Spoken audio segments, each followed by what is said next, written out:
Welcome to Curito Connects.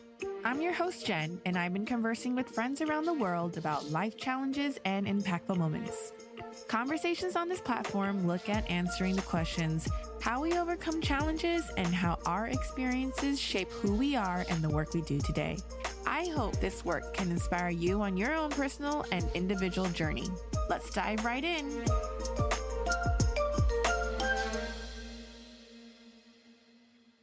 Hello, my guest today is Rhys Thomas, founder of Rhys Thomas and co-founder of Tidy Butt. So we'll come back to that later. Former Wales pro rugby player turned inspirational speaker and mentor who works on athlete transition, mental health and well-being, addiction and recovery, changing perspective and finding purpose. Hi, Rhys, and welcome to Curito Connects. Hi, Jenn. Great to meet you.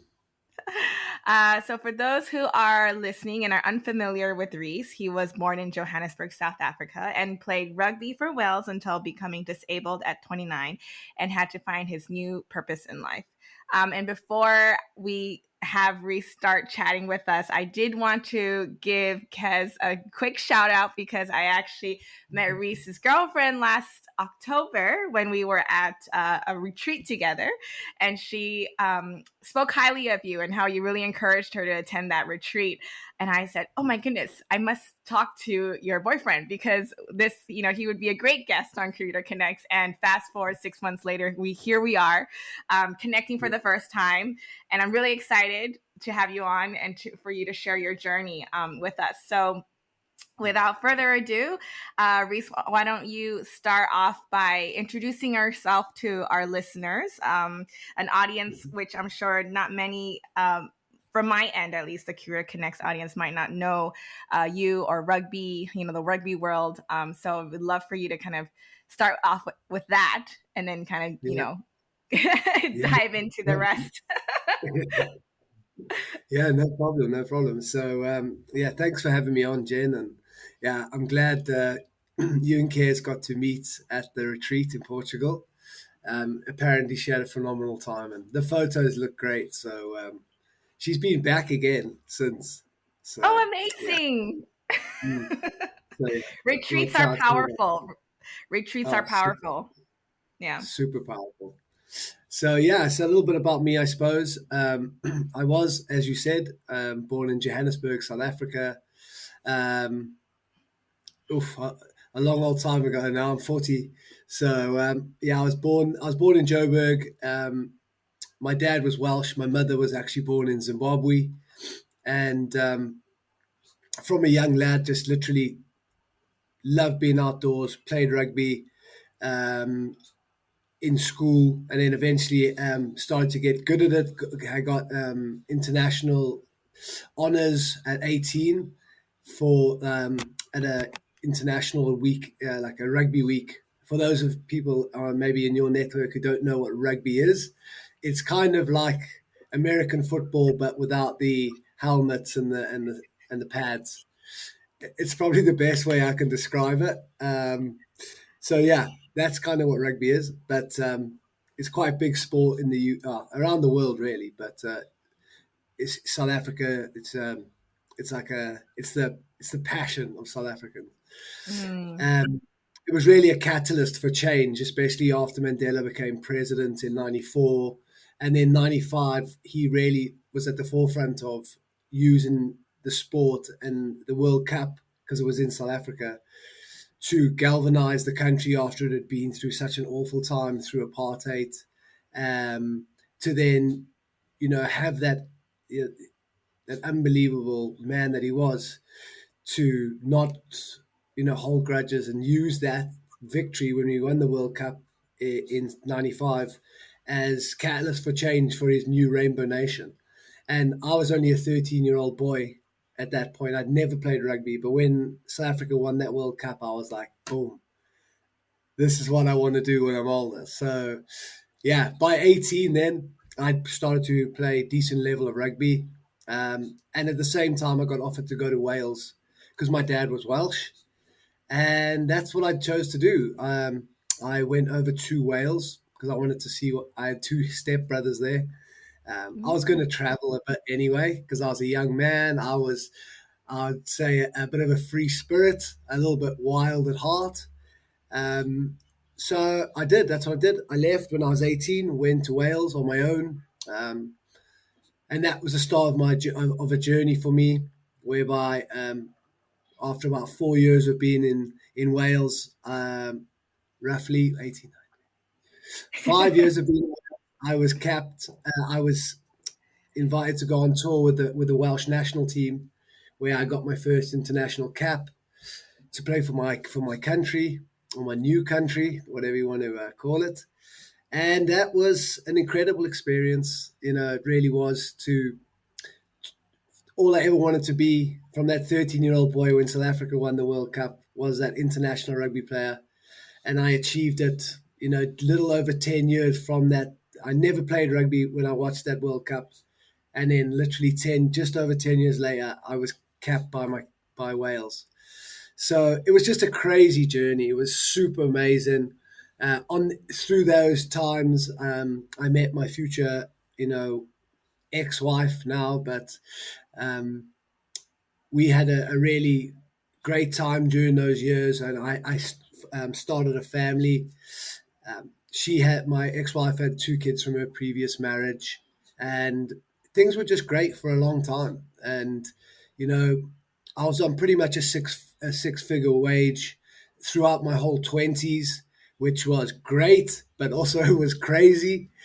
Um, and then, just like that, at 29 years old, I was in the gym doing an interval session on the bike, just completely normal training day.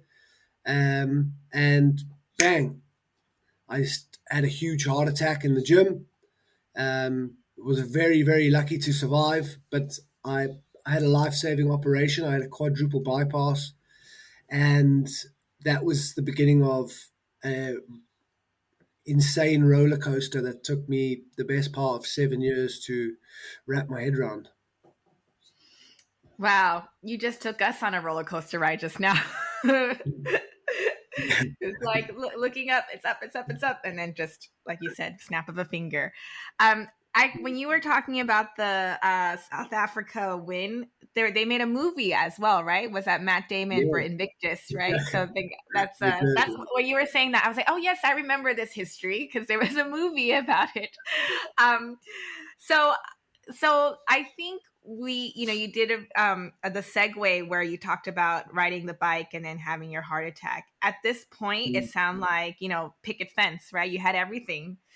You mm, had the title, the house, the family, everything that you can imagine, like you said, as a 20-year-old mm, to have excelled and achieved. And mm. at the point of the turning point, how did you get through those 7 years and everything else that came with it? Like, in terms, I guess, I know you do a lot of inspirational motivation speaking for the Mm, public. So I just thought maybe in this particular episode, you can give some of the highlighted points in terms mm. of what support network did you have? How did you go about, thinking like, okay, my career is over. No, can I play again? Is it possible to play? Yeah, And, just, am I going to survive? yeah. I mean, all of those things, right? That's what it was like, and the realization, obviously, once I woke up from that operation, because I was so out of it after the general anesthetic, and it was a very serious op. I was in hospital, under a lot of different types of drugs. And when I kind of come round and realized that, actually, do you know what? I was so lucky to survive because the doctors were telling me that. Um, and then at the same time, I couldn't even walk 5, 10 meters to the toilet without being completely out of breath and having to stop 2 or 3 times. And that was when it kind of started to dawn upon me that, like, my career was finished. There was no more rugby. And, I was devastated. I really was. It was, those next couple of months as I went home, I started to have to adjust to life after the game. It was something I struggled with terribly, that transition, because, it was bad enough that now I was like basically disabled. I struggled to walk any distance at all. But, that thing I loved the most in the world was gone. And I struggled because, my ex-wife at the time would say, Rhys, will you just speak to me, speak to a psychologist, your friends, like your parents, your brother or sister, just like someone, like anyone. But I didn't want to, I kind of really went like insular. Like in a way, I kind of isolated. I locked in all my emotions and feelings, and my go-to was just saying, "No, I'm fine. I'm fine." And I wasn't. I wasn't fine at all. And but I didn't know how to deal with it. And that physical battle from my heart attack, that recovery, like over those next 6 months, became a huge mental battle where I just got kind of stuck in my mind, and it was just began to fester, and this like incessant thinking pattern started to take over me because like I had this past was haunting me with like regret and shame, but then at the same time I couldn't see a positive future. So I was just stuck in this like linear time space where I was never present, and I Mm. was just in my mind constantly, and it was hell. It was hell. Mm. And but in 2013, then I got told that my health was deteriorating rapidly because my heart was not in a good condition. And because although I survived, and the doctor said I was lucky, the toll was that a great deal of damage had been done to my heart. So only the right side of my heart survived. Like the rest of it died. And so I struggled to breathe. I struggled to lie flat, walk any distance whatsoever. Very tired all the time, sleeping a lot. And in 2013, I had to go get a checkup because I was struggling bad. And they said that I had roughly about 12 months to live and that I needed an emergency heart transplant. Now, I went in for all the tests, and then just at the last hurdle, they did this examination called a right heart catheter, where they put this catheter and this wire down your jugular in your neck. You're completely awake when they do it. They just put local anesthetic in the neck. It's crazy. And they told me I had pulmonary hypertension, which was the pressure between my heart and lung, which was damaged, so that I was actually untransplantable. Now, this was like just another roller coaster. So I was like, well, what now? What do I do? And they were like, well, there's only one option for now, is that either you can see out the rest of your days. And I was like, what, 12 months? I'm like 30 years old. I got a young family. I'm like, what's the other option? And they were like, right, there's this machine called a left ventricular assist device, which we can implant into your heart, and it kind of does the job of the left side of your heart, where it's a machine that they literally make a hole in the dead part of my heart, the left side. They implant it in, and then they stitch it to the heart, and then this is connected to a pipe or a tube that's connected to a pump, and then there's another tube that's connected back to my aorta. And there's a lead that leads my comes out of my abdomen, and there's a bag that I carry with me, Jen, that's got the batteries in it that keeps me alive. Now, I would show you. I mean, I don't know how many of your viewers watch your podcast or listen to it, but I'm sure if you look on my site, you'll be able to see what I mean. Um, but this machine is run externally by these batteries, or in the evenings when I go to bed, it's run by like a module that's by my bed. It's plugged into the mains, and it's got to be on 24 hours a day. So it's a serious bit of kit. But what it does is it brings down that pulmonary hypertension and makes me transplantable. So they used to call it a bridge to transplant, but it's no longer actually that. Um, so I had this operation then in 2014, and again I was so lucky to survive. I had I didn't wake up from my operation for 2 weeks post op. I was in a coma, and it was just really hard time for my family, especially my ex-wife, because every time they tried to lighten me, awaken me from my coma, I would have these just rages of fits of rage, and it was just an absolutely crazy experience. And thank God, after 2 weeks, I did wake up.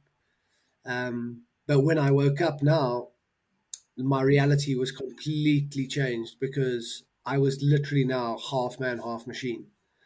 And, this was something that I, again, found incredibly challenging because my now reality was that from in 2 years, from my being a professional international rugby player, like you said, picket fence, the perfect life on paper, to 2 years later, I've had a huge heart attack, two life-saving operations, and now I'm run by a machine that the batteries last 7 hours a set. If I don't change them after 7 hours, it'll give me a 15-minute beeping warning, and then if I don't plug in a new set of batteries, the machine will stop, my heart will stop, and I can die. As well as that, I was then now on a heart transplant waiting list. Like, you can imagine, right? My career's ended. I've got the loss of the game that I loved. I have a lack of identity. I have a loss of purpose. I can't see a positive future. And now I didn't know what to do. I was lost. But the maddest thing was, I was super grateful because I'd survived. And what I saw in that hospital for those months that I was in there was so much death, destruction, pain, suffering. Like, I saw so many people die because I was in a ward called the coronary care ward, and there was also another in ITU, and it was really bad. I saw a lot of people die, all ages, all sexes, and it was something I struggled with as well. Yeah, I was just going to ask you after you illustrated that storyline, like, how did you remain optimistic and positive, right? Because I think to stereotype a little bit and to generalize, a lot of people who go through, not even to the extent of what you just described, but just an Mm. illness, right? An autoimmune disease diagnosis, or any other kind of health related um, issues, that it's Mm. kind of like people get very down, right? And I know you did too, but it sounds like you were very grateful. You were very grateful and acknowledged, like, I'm alive. Whereas Yeah, some people might just be like, why am I still alive? Like, what's the yeah, point of being alive? Right. So yeah, I think that's very special that you were able to mm, recognize that in front of you. yeah, It sounds like that really helped you keep motivated and going forward. Plus, also your family, your kids were young at the time too, and like to yeah, keep going for them as well, right? But I was yeah, actually also curious to ask your younger self prior to this yeah. accident. Did you also Mm, always have such positive attitude and mindset towards the game, towards your teammates, as a mm, captain of the team? And I wondered if that was something that it translated towards your recovery process as well, right? And were you yeah. curious? We didn't talk about this, but I was just wondering, like, in terms of having a heart attack at such a young age, is that something Mm. that was like genetic, or was that something that there's no answer, like science has no answer to that either, or you just overexerted yourself as a professional athlete? Yeah, wow, it's a loaded question. Oh So, yeah, sorry. yeah, I'll try and remember all of it. But yeah, so I think from a young age, I'm a Leo. Um, I love being around. I love being around people. We had a really big family in South Africa. My mum's two sisters and her husbands. My gran and granddad were from my mum's side. So we were always at one of their houses, always playing, always outdoors. So, like, that connection with my family was good. But we were also party animals. So, it kind of came with, later in life, I would find difficulty with containing that, should we say? But that family environment, that love, so the connection is what I loved growing up. I loved friendship. I love love. It took me a long time to understand that I love being loved, giving love.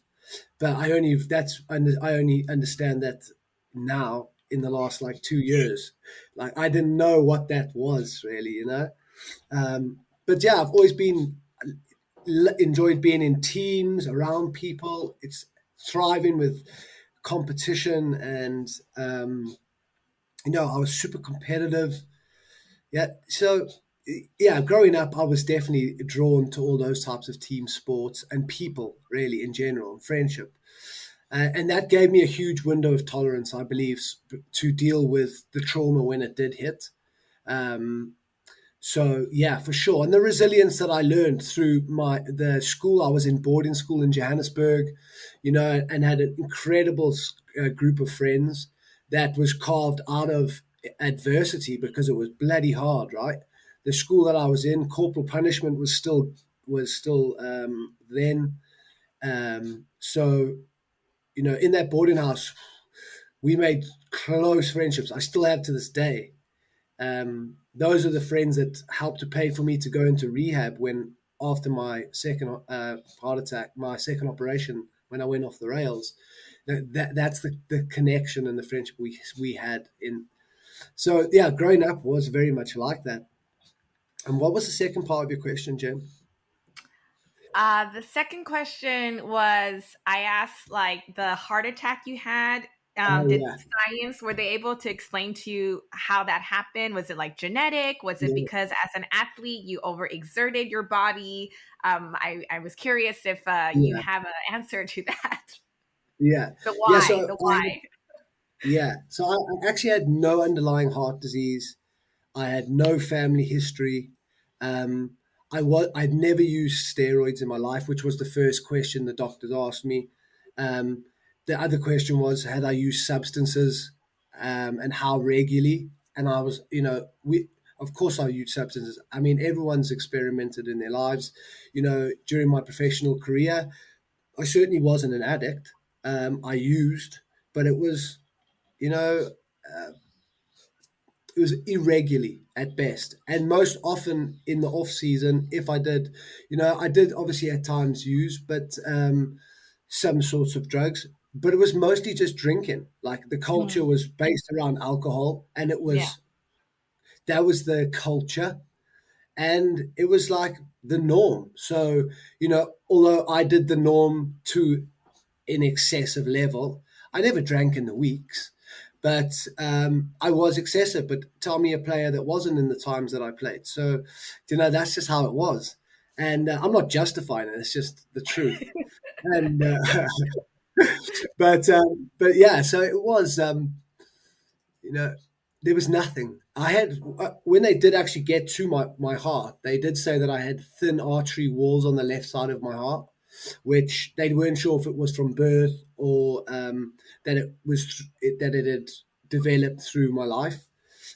So they said all that extra stress of the amount of conditioning that I had, the gym, the contact of the sport, but also the mental, emotional, and physical stress, which the doctors kind of I don't know, they didn't think that, they never mentioned that, but I believe the mental, emotional, and physical stress had took a big toll on my in my heart space.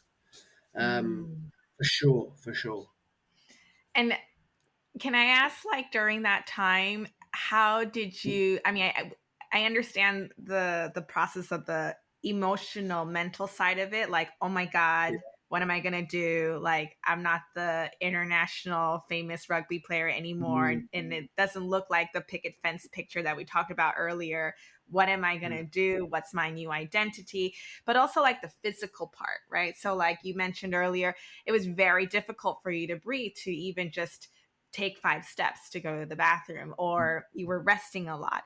To go from a professional athlete, clocking in very rigorous trainings and being super, super mm, fit, to completely, right, like you said, like not even able to breathe properly. mm. How long did that recovery process for you take to, like, I guess in a way it's like, when I guess soldiers or other Mm. individuals who go through physical accidents, and they have like that Yeah, physical part of the recovery, right, and the pain yeah. of how your body feels, right, and then Mm, okay, so then I have this other question in terms of like, how did you get the correct rehab or understanding? Because mm, I know you're also quite, you have that spiritual side of you as well, yeah, because Kez told me. But just yeah, how did you then eventually, I always wonder, like, how do people get access to those information, right? And to keep trying, because at this point you're trying out different things, and mm, whoever's throwing things at you to be like, this will help you heal, or this will get you back on your feet, right? You're just open to all yeah, these different things. So if you yeah. could share with us a little bit about that, physical, mental, emotional recovery process to kind of help you get to your new identity, and working out things with your family and all that too. I know that was a mouthful, but I think you know what I was Yeah. trying to ask. I think, yeah. I think I've got where we're going. If well, I'll give it a bash. So yeah, so basically, yeah. So after my second op in 2014, when I had this pump, obviously from losing the game in 2012, it was just an emotional roller coaster.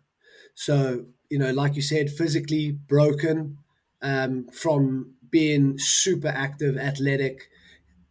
I loved swimming. I loved all all fitness, running, being on a bike, all of the above. I was very active. If I went on a holiday, I liked to do activities and stuff like that.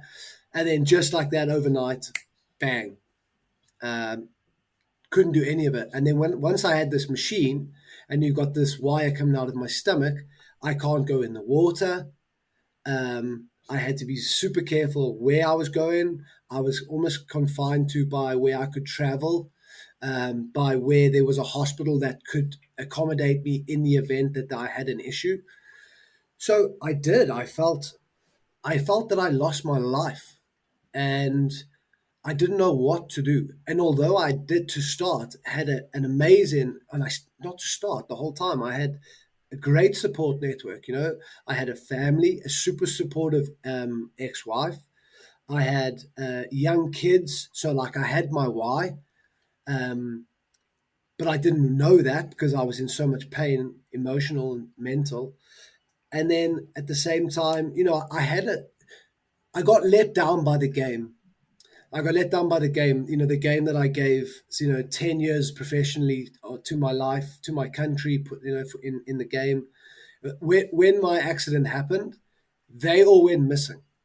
There was no one that came out to help me, and that was a real kick in the teeth because, as well as suffering with my own new life circumstance, the support my rugby family had left me hanging in my time of desperate need. So that was a real low point for me, and it really took me into the darkness. And that's when things started to really get bad. And you know, I was having severe panic attacks, anxiety attacks, and I never even knew. If you had asked me, Jen, 2 years before, what was a anxiety, what was a panic attack, I wouldn't have been able to tell you. And if someone told me they had those things, I probably would have laughed at them because that was my mindset at the time. I was like this rugged rugby player, like get on with it, don't be a pussy, come on, like that would have been my response to someone that said they were having those issues. um, my compassion and empathy was maybe offline, should we say, at this point, pre this heart attack. um, and then through those next few years, it was just it's hard to describe to you the depths of of my soul that I went down into, the absolute darkness, that feeling of loss, the feeling of grief, the feeling of who am I lost, emptiness. Nothing could fill it. The most beautiful family and children, all my friends, my mum and dad, um, material wealth, all of that brought me no solace, no happiness. It brought me nothing. And because I was just stuck in my mind constantly, and wait, now that with this machine allowing me to be on the heart transplant waiting list, I was scared. I didn't want to go to hospital anymore. I didn't want to go see all those people dying all the time. I didn't want to die myself. On paper, I would say I'm not scared of dying. It was bullshit. I was absolutely petrified of dying. Um, and that was the thing. I was wearing masks all the time and just putting up facades and these walls around me and not letting anyone in. And I had to seek help to deal with my panic attacks. And I did that through just a normal therapist to learn how to do some breathing techniques. And then from that experience, that's all I wanted to do. I didn't want to delve into my issues, my past. I just was like, that'll do two or three sessions to learn how to cope, and I'll move on. Because my coping mechanism didn't come through that. My coping mechanism was one that I was imprinted in me from my whole life. And whenever I'd had a bad time, when I had feelings of emotional, mental, physical distress, my go-to was alcohol. And because it just made me, oh, it's fine. I'm just going to go get pissed and I'll feel great after, because that's what's always been the way. And now in this situation, it's like, I'm not in a good state of health. I'm run by a machine. I'm on the heart transplant waiting list. But that wasn't enough to persuade me from doing it. Now, my heart was in a shit condition. I was literally on a fluid restriction because my heart was in bad shape. I could only drink 2.5 liters of any fluid a day. But unfortunately, when I got post that op from 2014, by about 2016, I couldn't deal what was going on in my mind. I couldn't deal, and I needed to escape. And my mode of escape was, like I said, alcohol. So I wasn't like your typical brown paper bag alkie. I was more like your Friday, Saturday, Sunday drinker. But like when I would drink until I blacked out. I would I would exceed my 2.5 liters of fluid a day. At first, 2.5 liters was just maybe a few pints of beer, but then that wasn't doing the job. Then it became spirits. So then I would drink, 2.5 liters of gin, vodka, tequila, and then every so often on a Sunday, I loved wine, and that would be it. I would end up just getting sloshed on red wine, and it was you know, what I did through those years between 2016 and 2019, where my alcoholism was at its worst. Um, I managed to pretty much destroy every relationship in my life. Um, I was in terrible shape. I was smoking cigarettes, and I was just basically on a destruction course to dying. It was only a matter of time. I mean, it's a miracle, Jen. I mean this. It's a miracle that I'm here today, because when I was intoxicated to those levels with this machine, like I said, these batteries have a shelf life. They're 50, if they last 7 hours, and I would pass out drunk. I'd wake up in hospital beds, police cells, taxis. But, sometimes my friends would find me and these batteries would be beeping. And they would have to ring my wife, my ex-wife, at 2, 3 in the morning and say, Paula, what do we do? Rhys is beeping. And she would obviously be distressed, have to tell them he's got these batteries in his bag, pull them out and change them, or I was going to die. And because I couldn't wake up because I was too intoxicated. Now, this happened for almost every weekend for 3 years. And like I said, it's honestly a miracle I'm here. And, I didn't really properly understand how bad a place I was in, because I was in it. I was in my full suffering, in self-pity, in denial, and in my mind. And I didn't want anyone's help. Even my children were writing me letters begging me to please stop drinking because I'm going to kill myself, all this kind of stuff. And I just couldn't. It was too much. And luckily for me, it all changed in my life. My life just turned around. I crashed my car drunk. on the 1st of September in 2019. And that was the catalyst for change for me. Now, I didn't change straight away. I actually stopped drinking. That was the day I stopped drinking. But I cross addicted using other things, people, still manipulating, not gaslighting, narcissism, grandiose. All these types of issues were still prevalent until eventually on the 1st of February 2020, my best friends from school, my dad and my half brother, chipped in and staged an intervention and sent me to rehab. Wow. Mm. So many thoughts. Yeah. And about the spirituality question you asked, Jen, in that house, in that rehab house, Yeah. that is where those 28 days changed my life. And through that desperation and pain and suffering, mental, emotional, and physical, was where I found peace and I what I can only call an awakening. And Mm. that's where my journey really began. Wow. Okay. So I was like writing all this stuff down while you were talking. I wanted to ask, oh, right. Okay. So when you had, I feel like this conversation just can keep going. So when you had said earlier on, it's like it was basically you're just kind of going down this black hole, right? So then Yeah. it's like nothing could fulfill you at that point. This is more of a question in hindsight, now that you're looking at it from here, to the past. But like, what do you think at that time you were seeking for? Right. So, you said earlier there was like emptiness and loneliness, maybe Mm. a sense of like anger because that the whole team, like you said, and the whole industry in itself kind of like Mm. moved on. It's like you no Yeah. longer exist. You gave your time 10 years. Oh, you had this health incident. Bye. Like that's it. Like, and it's like This is gone. me.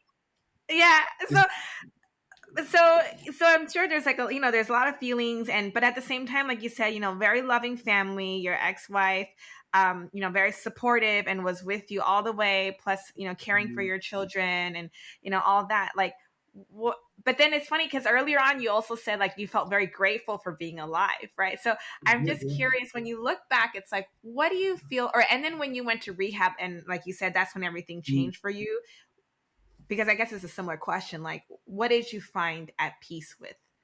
Right. So like that void Yeah. you were seeking, but then like you managed Mm. to find it in rehab, like a awakening of like, oh, yeah. Mm. Yeah. It's that, I No, mean, I know yeah. it's a lot too, but I think you Yeah. understand where I'm getting Yeah. at. Yeah. So the the gratitude thing that you mentioned was when I came out, pre all this craziness in 2014. 14, yeah. Yeah, after my second operation for the machine, was because I had seen so much death and destruction, Jen, and and I like I said, I love life. I do. I've always loved life. And when I left hospital, and being in those wards for so many lengths of time, months at a time, like leaving the hospital and going back to my family and my dogs was like, oh, so happy, so happy. But that happiness had a shelf life because when I was just sat around the house, sat in my thoughts, thinking about the things I could have done better, things I wished I never had done, how things could have been different, how my career would have carried on. I'd pre-contractually agreed to move to France with a club for 3 years in Biarritz, which didn't play out because of my heart attack. So like a lot of stuff like that dwelled in my mind. A lot of negative thoughts about the person I was, the person that I had become, no positive things in my life. I couldn't do exercise. I couldn't even go for a swim. I couldn't shower every day. Like all these things started to give me a terrible. I mean, I didn't have a great amount of what's the word? You know, not confidence, but my self esteem was never great. I always masked it in many ways because of beliefs that I had about my body, or maybe something about my image. So, like, always was trying to overcompensate for that, and alcohol was a great tool for that as well. But, once obviously, when I got into that space where I was grateful, the months that followed and the years that followed, and the lack of identity that formed from the loss of the game that I loved, because my entire life that's all I ever did. That's all I ever thought I was good at. So, like, rugby was the sport that I played. It wasn't who I was, but I believed it to be the other way around. I believed that I was my sport, and that was all I was ever good at. So it was a huge, loss of identity, and then without my purpose, and because I had an insurance policy that was paying me monthly. It was a payment protection policy I took out for myself to cover myself in the event that I had an injury. Never in a million years did I think it would be a heart attack, but thank God it covered me. So that money actually covered me every month. So I didn't actually I couldn't work, but I had still income coming in, comfortable income, where I could stay in this house, have the cars, have the family, go on these holidays. But that none of it mattered, because those next months I was just completely overcome with this mental darkness, and to the point where I just ruined my whole life, just ruined it, uh, and took my family with it, you know, unfortunately. So, so it was so challenging, super, super challenging. But from the back of that, you know, going into rehab was just such medicine, such medicine on every angle. It was, you know, intense group and one-to-one therapy. Probably the first time in my whole adult life I'd been honest, um, completely vulnerable. That was the overwhelming feeling, because I was having to share with strangers about all the deepest, darkest lies and secrets and awfulness that I had brought on myself and my family. All those immoral things that I'd done through my life, um, you know. And the mad thing is, I try to hide them all, but I couldn't, because we all can't. The body keeps the score, Jen. You know, you can try and bury them, but they're there. And then in the end they made me sick. It grew my shadow to the point when in I was my shadow. I was all shadow. There was no Mm, light. There was just dark.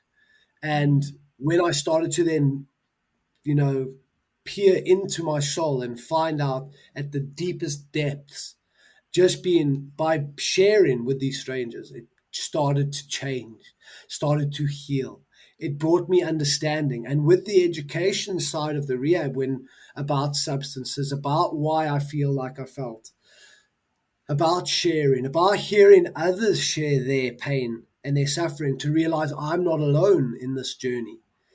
Like, all these things in the same place, it started to pull me out. mm, And then once I came out of that, it just brought me to this place. It broke me. I was broken. I was empty. I felt heavy. I was just in a state of rawness, like a rebirth. And then it was just trying to then come back through life, and to understand that I had a new chance, an opportunity, and to help others, but to also to discover who I was, because I didn't know. I was yeah, 37 years old, and all of a sudden I was like, who the fuck am I? yeah, I actually don't know. What a great place to start, though, right? So I was like, oh my God. And then I started to question everything. I was like, well, who is God? Like, where are they from? Because I was maybe, and I wasn't religious. I didn't really believe in any organized religion or anything like that. So it just sent me on a wildest journey. And, I went on, it took a lot more than that. But when I left rehab, it took me on another path, and so much therapy and so many amazing people. And it all just aligned, and it was all built on values, on integrity, and but most importantly was having a why and having a purpose and building my identity. But that came through a lot of work, inner work and outer work, because my family was sick of apologies. My children didn't want to hear no more sorries. It didn't mean anything. So like it was only time for action. Action was the only thing that was going to heal the wounds that I had created and the trauma that I had imparted on my children. It was the only action that would have worked. So that's what I did. And it was, here we are today, 3.5 years later, sober, and, lost my marriage and the pain that came through that with my children. But I'm starting now just to now see my children begin to settle into their new lives. So, it's been an immense journey of self-discovery. The Huge. most beautiful journey, but it came with immense challenge. Oh my goodness. Wish this is a physical situation so hugs can be involved here. But I it's a virtual hug. I did want to ask you, kudos to your ex-wife. That's she must have her own story as well. I hope she had support too during those years you were going through all that. I cannot imagine what she was going through as well, and to really be there by your side and raising the kids too, right? I actually wanted to ask you, you had mentioned briefly, no more saying sorry, taking action. And I was wondering if you could share with us a little bit, like just some examples of like, what were some actions you actually started taking, whether it was like with your parents, with your ex-wife, with the kids, and your support network at the time, who probably at this point was just like, oh, here he goes again, like whatever, we're not going to believe it until he actually does something. Like he's just saying it, Yeah. So It started small, Jen. For me, it was just about, because early out of rehab, it was intimidating. Like I was petrified because I was having to go into this big bad world. Being in rehab's great, right? You're surrounded by addicts, alcoholics. It's familiar, and we've all got similar stories. But then I'm going back to that judgment, to those same people, places, and things that I remember that brought that darkness to my life. So that was where the challenge really began. And at the time, it was, taking it minute by minute, hour by hour, sometimes just day by day. But it was just start small. And for me, start small was go into AA, Alcoholics Anonymous, do the time there. So then I was just like, I got a sponsor. I started to walk through the 12 steps of recovery. So with the knowledge and the wisdom that I had learned in the house in rehab, I then started to get from the sponsor. But it was a two-way thing, because he wasn't going to carry me. He was going to, if I didn't do what he asked me to do, he was going to walk away. But I was determined, because of my children, especially my children, that I wanted to change. I owed it to them. I owed it to my ex-wife too, like you said, Jen, for everything that she did and the unbelievable rock that she was. And she didn't deserve that treatment, but that it's an unfortunate situation. And but from that point, then I started to build, and that building came through understanding. It came the understanding of identity for who I was, a greater self-awareness, an awareness around me, to start soaking up some literature, but also to start coming up with some fundamental routine changes. So, like I said, I had an awakening. So, like, I didn't want to just be led down a road of believing in any old God, because I was inquisitive. I want to know the truth. I want to know, who am I? So, who is life? Like, where do we come from? I don't believe anything that's been said. So, I'm going to start from the bottom. And that was the journey that really showed me the way. And, you know, given that routine. So, I was praying at the time. I was praying to any god. I was praying to all the gods. I was literally praying to God, Buddha, Allah, all the Indian gods, um, everything. It was everything and everyone. Like, good. I just saw God as good orderly direction at that point. But that's why I always say, like, desperation is an incredible tool for transformation. And I was desperate to make up for what I'd done, and be a dad and a role model for my children after they had seen the absolute destruction of alcoholism and what it did to my family. So, that routine meant getting up, praying, journaling, doing a gratitude list, doing my work on my 12 steps, going to meetings, um, and starting to find my way out of the wilderness and Mm. to a path that aligned with me as a person.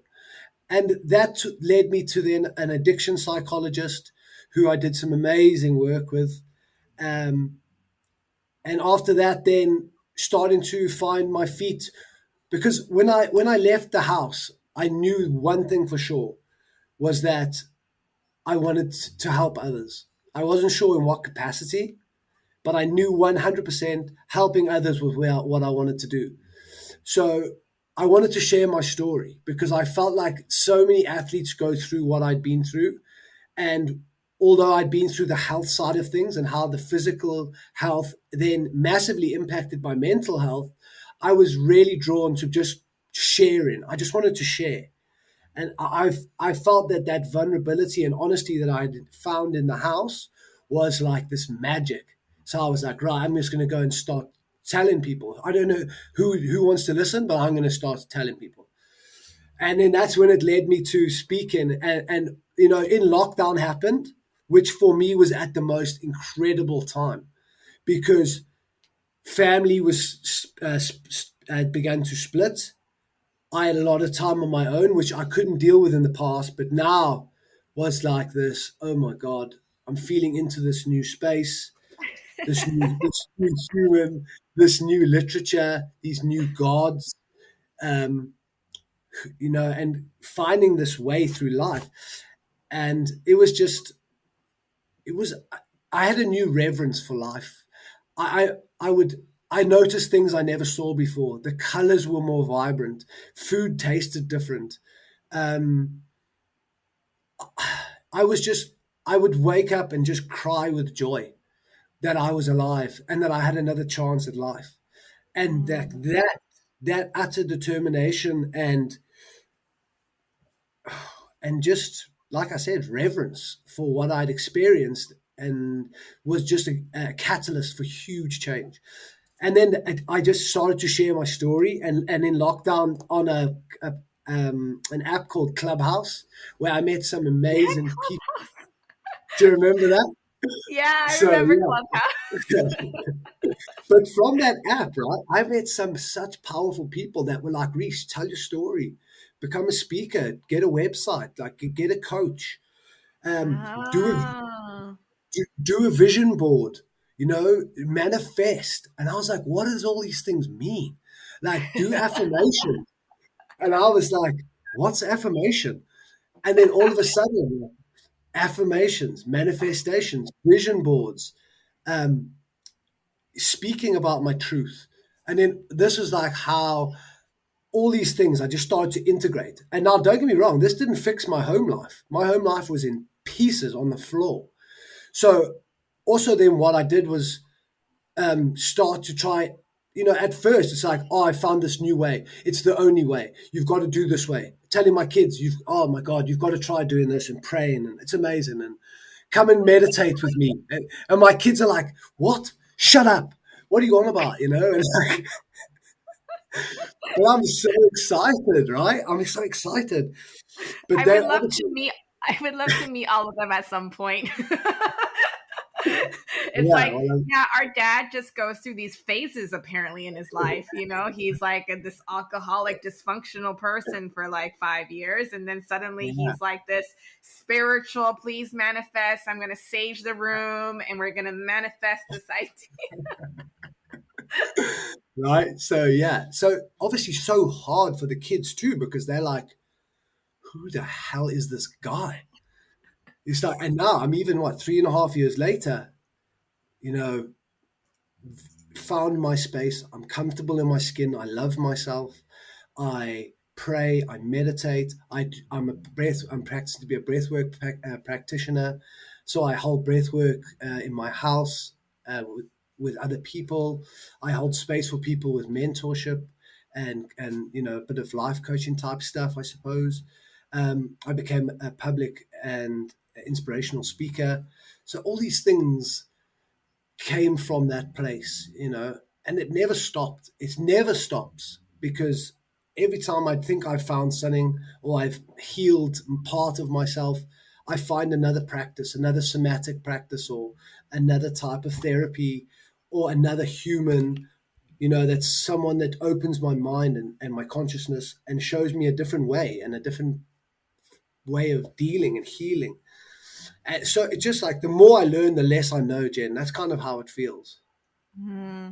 I wanted to, it's so funny because you just transitioned for me very fluidly. Because I was going to ask you, like, well, then how did you find your new identity? But you kind of just like went right into it. And I was just going to add saying, like, well, that whole process of like sharing, like what you just said of Mm, how you got to this point of, your website and, the work you're doing right now by giving back and helping other people is actually mm. also your own healing process, right? Because Oh yeah. as you continue to share, it's kind of like you said, the rehab home, right? Like as you Mm, continue to share and be exposed to all these, beautiful individuals who are coming to you because they're inspired by your story, and mm, your recovery path and your journey, it's like you are constantly learning about mm. yourself too in that process, right? So I Yeah. think it's a very beautiful way to see it when then to your point earlier too, it's like when we always, I think society constructs us in a way where we feel like, oh, by sharing, by being naked, airing out our dirty laundry out Mm, there makes us vulnerable. But then that's mm, your truth, right? It's like, well, that's really how I feel. That's how my emotions feel about X, Y, and Z mm, thing. And when you put it out there and you're being honest and authentic, then you mm. attract those other types of people who relate to you, right? And Yeah. then with that energy, it's like it uplifts everybody within your community, right? So I Mm, think it's really about trying to encourage more people to do that, right? And I think for with Curito Connects as well, that's why I love having different guests here to share mm, these kind of journeys. Because to your point earlier, when you said about going to rehab and you're like, I was amongst people who could share similar stories, like they were going through mm, addiction, et cetera, and you feel safe. And it's like you're mm, not alone. You're not the only one going through these things. And of course, we shouldn't say like, oh, I'm so grateful I have it better than someone else. mm. But sometimes that's the case, right? You kind of feel like you're at your worst, but it's like you hear Yeah. someone else's story and you're like, oh, okay, yeah, Yeah. like like but that's, I mean, that's the comfort of it, right? Yeah. So I we could keep going, but I want to be mindful of the time. And again, I want to thank you Yeah. so much for sharing what you shared with us in the Mm, last hour. And mm. before we wrap up, I mean, I have a few questions, but can you also talk about was it tiny butts? Is that what it's called? Like Like the tidy but tiny butts. Tiny butts, that didn't sound right. Yeah, tiny yeah. butts. Could you talk about so you mentioned you do motivational speaking, you do coaching, Yeah. breathwork coaching, etc. And Mm. then tiny butts, like, so could you tell us a little bit about this organization? Yeah. So it's after I came out of rehab, a good friend of mine who was actually my first rugby captain when I moved to Wales when I was 18. Um, I hadn't seen him for a long time, but he had been suffering with mental health issues like depression and low mood for a long time. And through his suffering, he decided to start an online Facebook group during lockdown, just for people to talk about how they were feeling and all the stuff. And then on the back end of that, he formed a charity. And now, when I came out of rehab, I reached out to him and I was like, "Well, what are you doing with the charity?" And he was like, "Well, I haven't got any plans as such. I just want to just help people." And I was like, "Well, so do I. So um, let's do something." And then we combined forces, and now we're here, like what, two and a bit years later, and our charity has grown so much. So for those of you that are probably wondering why does he call his charity Tidy Butt, it's where I live in Wales. There's like valleys because it's very hilly in Wales. Ah, A lot of beautiful mountains, and like a lot of the villages are in the valleys, and in a lot of the community up there, the way that they say that they're okay, especially in where my friend was from in Abbotsford, that he would say that if someone said, "How are you?" and they go, "Oh, I'm tidy but." So it's basically oh, just it's slang in the Gwent Valleys in Wales for "I'm okay." So, but obviously it's a play on words because obviously people aren't okay; they're just lying. So, so yeah, so through the charity, we started small. We just started with a talking group, and then within a matter of months, it grew and organically, completely organically. And we came up with a mental health presentation, which we delivered to everything from schools in from the education sector to up to all the way to up to corporate sports clubs, everything in between. So and then in the education sector, we got dragged in there. I don't know how, but it's been a roller coaster. So we do workshops, mental health presentation, activity days, all sorts of stuff. We try to incorporate somatic practices um, into our workshops as well with the kids because I don't believe children are benefiting from the education system as it currently stands. Sitting in classrooms for long periods of time, and their mental health aren't great. The young people in our society are struggling big time. So it's something that I'm passionate about. I have a huge amount of life experience in this area, and we also offer free activities in our local area in Wales where we do cold water immersion in like free open swimming. We do wellness walks with and just creating community, Jen, because that's what we mm, want as human beings. yeah. We want community. We want, like you said, like-minded individuals. We want that vibration away from pubs, clubs, nightclubs, that we can feel family, tribe, and speak to others openly without judgment and feel safe. So that's a lot of what we did with the charity, and it's just been, yeah, it's been such an amazing thing. And Kez has joined; she's our admin now, so Oh, awesome. That's so she's part of cool. it. Yeah, all good. Cool. Okay, so how I usually conclude is I ask Yeah. these three questions, and I can repeat them if you forget. You had actually mentioned earlier when you said, you had your awakening, you started getting very curious and asking a lot of whys, and you started reading a lot. So I wanted to ask if you would recommend, you can list a few if you have more than one, but books that, it doesn't have to be books. It could be like a Yeah. podcast or it could be an individual. Because you did also Mm, mention like your addiction psychologist. But just, mm, people or books or things that really helped you, like that really resonated with you during this yeah. journey, that like you oftentimes would just be like, you meet somebody and then they're telling you their story and they're like, read this book or like listen to this Yeah. podcast or like go check out this addiction psychologist. What would Mm. those resources be that you would share with us today? Well, The Power of Now by Eckhart Tolle was probably the most profound bit of literature and it couldn't have come at a better time for me. It was quite literally a life-changing experience, and so grateful for that book. um, Seven Habits of Highly Effective People I found also a great read, and it helped me in many ways. um, and off the top of my head, those are the two books that really stand out for me, Jen. I'm not going to just make one up because I've, just to fit the Oh, Those are great. I tell you what I have read recently, which was super interesting because it's my breath work. It was The Body Keeps the Score. Ah, yes, classic. That's a classic one. Yep. Yeah, really enjoyed that actually. Um, and two more questions. What keeps you Yeah. grounded now? I want to say it's maybe probably breath work for you, but maybe it's something else. Mm. And then what 2 cent? Okay, no, I should say what two. I mean, it would be like what 2 cent would you tell the audience that's listening to this episode, who resonate with your story? What would you say to them? Or in another way you could put it is like, what would you tell your younger self? I Mm. guess then what you know now. Yeah. Yeah, Yeah. if that. What was the first question? What keeps you grounded? Oh, yeah. So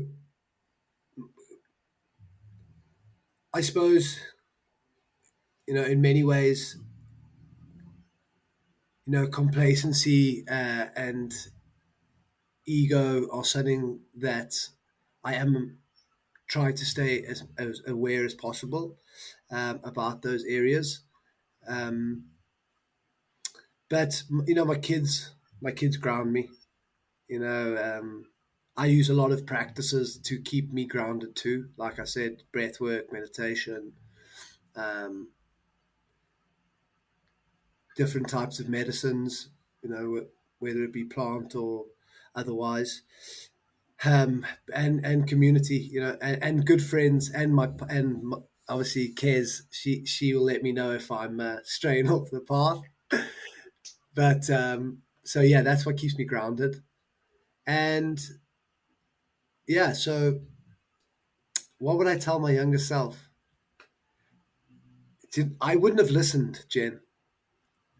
I I could have given my younger self the best advice you could give any human being in the world, and I just would have gone, whatever. I just wouldn't have listened. That's how I was. That's the human being I was at that part of my life.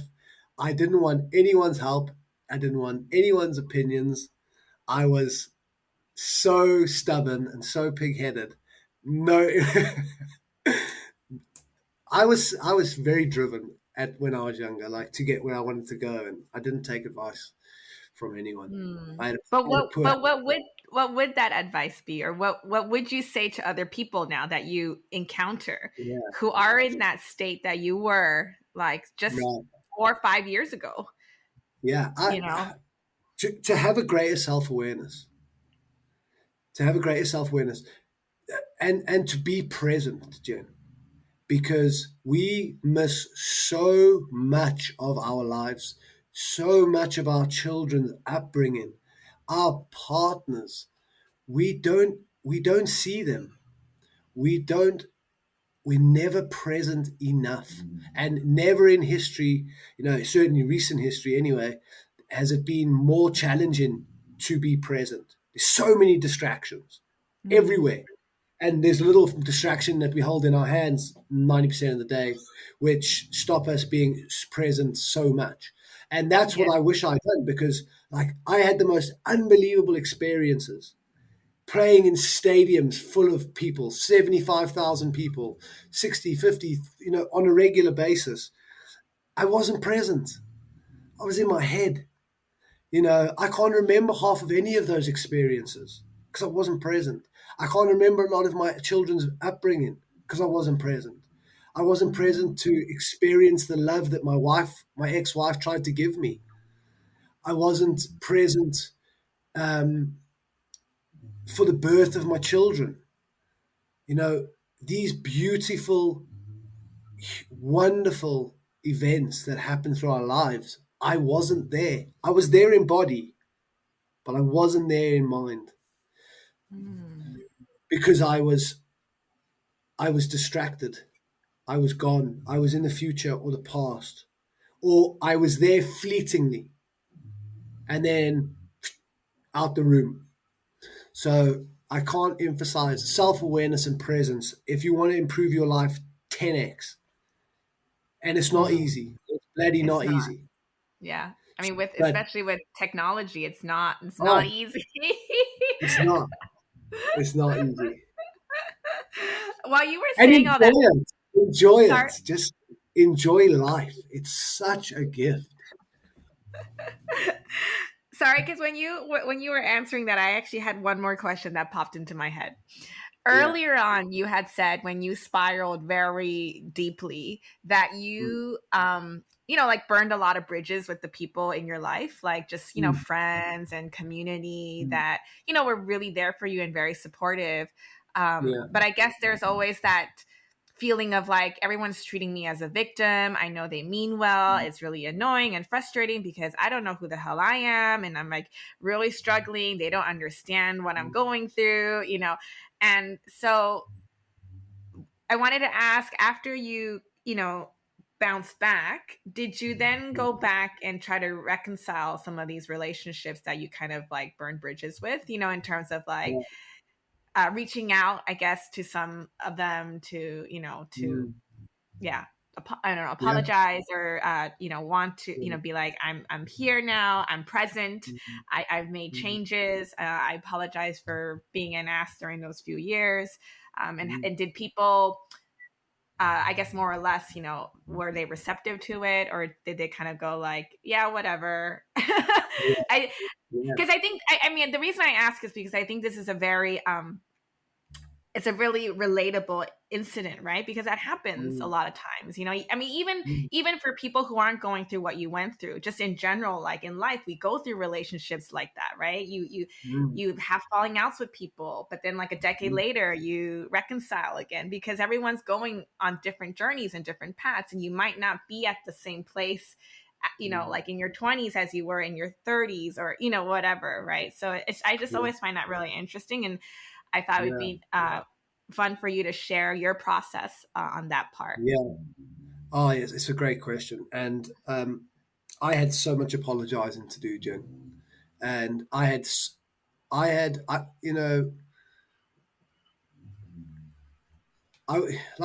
was morally bankrupt right towards the end of my alcoholism.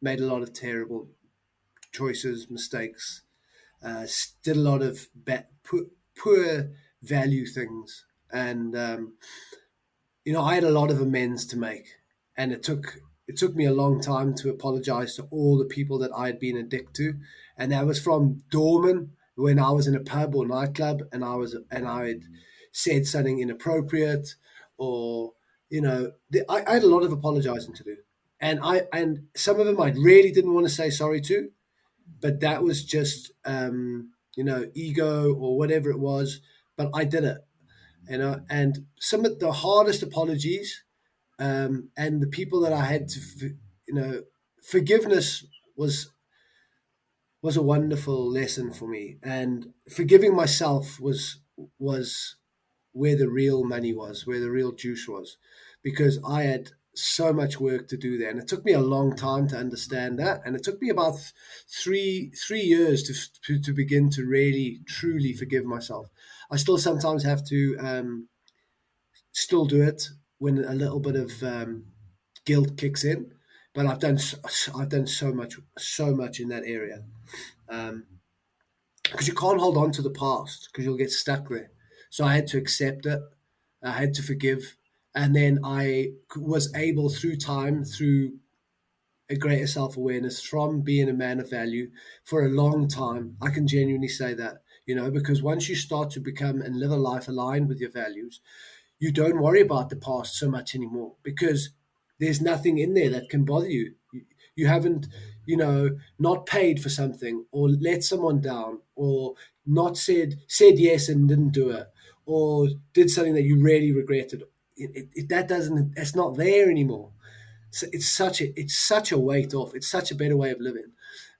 Some of my most sincere apologies have actually only come many, many years after. And I'd apologized at the time, but they may not have been from the heart.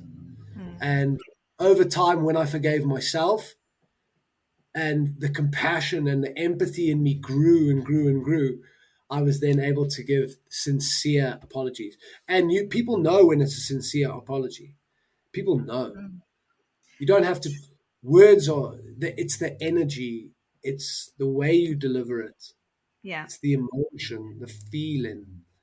So, big question. Did you Mm. forgive the rugby industry and your teammates and Yeah, the whole, you know, yeah. were I were had to you a again. I had to. We like, holding grudges, and you see this with families a lot, and sometimes with friends, and like holding a grudge. I heard a great say, holding a grudge is like giving yourself poison and hoping the other person will die. Because Oh, that's a good one. yeah, That's a very good one. you're holding on to energy that you don't need. It doesn't serve you. So like that person's good, cause and effect. His karma is going to come for him or her, right? So just forgive them. And I had to forgive because I was so bitter and so resentful and so angry that like with how I was treated or mistreated, that if I didn't let it go, I couldn't enjoy the fruits of my labor, to be proud of what I achieved. This young man who left Joburg at 18, made a career for himself, played at the highest level, like against all odds, because I was a hooligan, right? I was a young wild child, didn't listen to anyone, and I achieved everything I ever wished to. So like I wanted to enjoy that as well, and not hate it, and hide my medals and my cap and all these things like I used to. So I had to forgive the game. I had to leave it. I'd left the game. I haven't gone anywhere near it for 3 years because I needed the space. I needed the space from it. Mm-hmm. Yeah, but then now with the forgiveness, the game is such an integral part of this Wow. identity, right?